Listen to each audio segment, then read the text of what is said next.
Solidarity, we stand in solidarity. We're weary, but we're ready. I grew up around the house playing with Dad playing music, and so I learned guitar from Dad originally. On previous records of mine, I've had Dad come and play on a couple of tracks, and he even came out on the road and toured.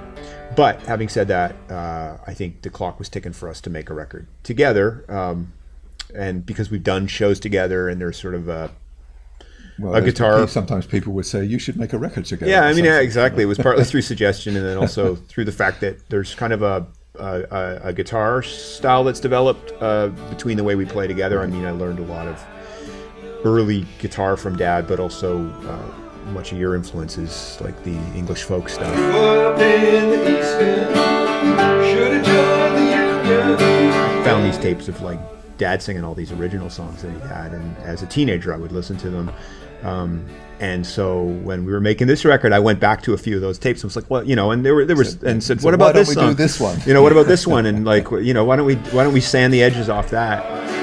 We're in this fight to win, and we will. There's definitely still an element of my past catalog in terms of the songs I'm bringing, but then trying to capture the really folkier stuff of what Dad does, the more traditional things, and then trying to find the place where they merge. Because when I'm doing a record of my own and I'm singing every song, there's an inherent through line because I'm the voice on it. But this was about a shared journey and record where we both have different perspectives. We have some shared perspectives, so we sing together and then we sing individually, and it was fun to try and make the album work where it sort of told our individual stories in small fragments and then sort of a collective story together.